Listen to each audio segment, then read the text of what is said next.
Without strength of mind, nothing worthy of accomplishment can be done, and the cultivation of that steadfastness and stability of character, which is commonly called willpower, is one of the foremost duties of man, for its possession is essentially necessary both to his temporal and eternal well-being.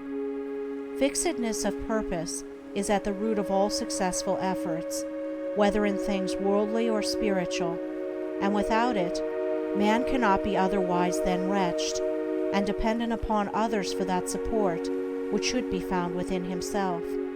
The mystery which has been thrown around the subject of cultivation of the will, for those who advertise to sell occult advice on the matter for so many dollars, should be avoided and dispelled, for nothing could be further removed from secrecy and mystery than the practical methods by which alone strength of will can be developed.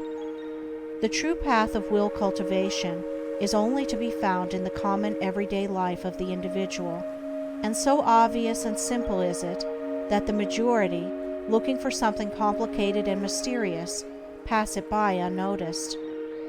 A little logical thought will soon convince a man that he cannot be both weak and strong at the same time, that he cannot develop a stronger will while remaining a slave to weak indulgences, and that therefore the direct and only way to that greater strength is to assail and conquer his weaknesses.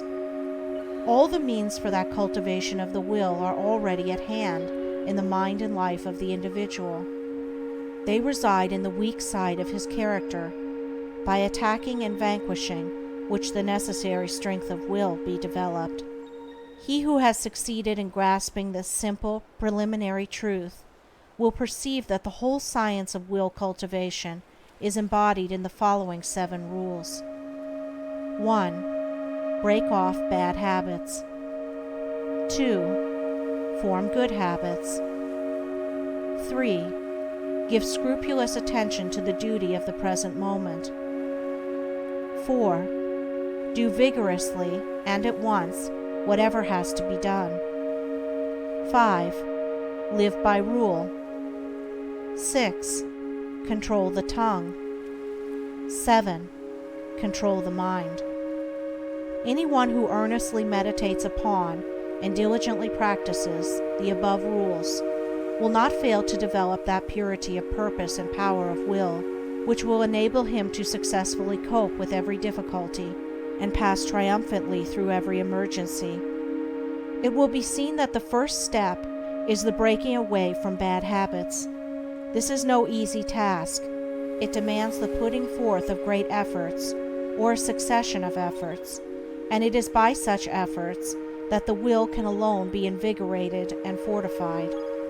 If one refuses to take the first step, he cannot increase in willpower, for by submitting to a bad habit, because of the immediate pleasure which it affords, one forfeits the right to rule over himself, and is so far a weak slave. He who thus avoids self-discipline, and looks about for some occult secrets for gaining willpower at the expenditure of little or no effort on his part, is deluding himself, and is weakening the willpower which he already possesses. The increased strength of will, which is gained by success in overcoming bad habits, enables one to initiate good habits. For while the conquering of a bad habit requires merely strength of purpose, the forming of a new one necessitates the intelligent direction of purpose. To do this, a man must be mentally active and energetic, and must keep a constant watch upon himself. As a man succeeds in perfecting himself in the second rule, it will not be very difficult for him to observe the third, that of giving scrupulous attention to the duty of the present moment. Thoroughness is a step in the development of the will which cannot be passed over. Slipshod work is an indication of weakness. Perfection should be aimed at, even in the smallest task, by not dividing the mind, but giving the whole attention to each separate task as it presents itself. Singleness of purpose and intense concentration of mind are gradually gained, 2 mental powers which give weight and worth of character and bring repose and joy to their possessor. The 4th rule, that of doing vigorously and at once whatever has to be done, is equally important. Idleness and a strong will cannot go together, and procrastination is a total barrier to the acquisition of purposeful action. Nothing should be put off until another time, not even for a few minutes. That which ought to be done now should be done now. This seems a little thing, but it is of far-reaching importance. It leads to strength, success, and peace. The man who is to manifest a cultivated will must also live by certain fixed rules. He must not blindly gratify his passions and impulses, but must school them to obedience. He should live according to principle and not according to passion.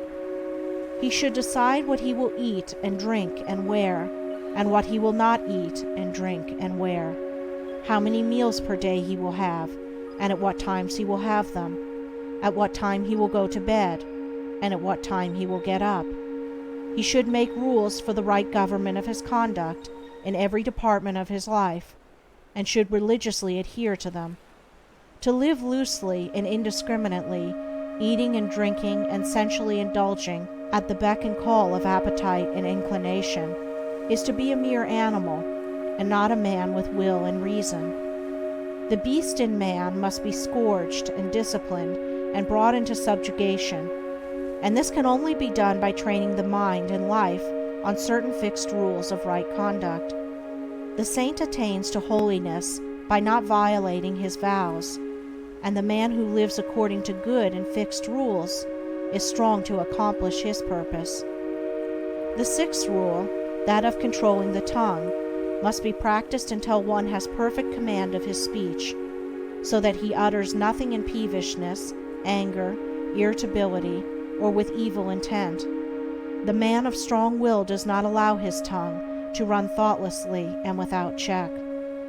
All these 6 rules, if faithfully practiced, will lead up to the 7th, which is the most important of them all, namely, rightly controlling the mind. Self-control is the most essential thing in life, yet least understood. But he who patiently practices the rules herein laid down, bringing them into requisition in all his ways and undertakings, will learn, by his own experience and efforts, how to control and train his mind, and to earn thereby the supreme crown of manhood, the crown of a perfectly poised will.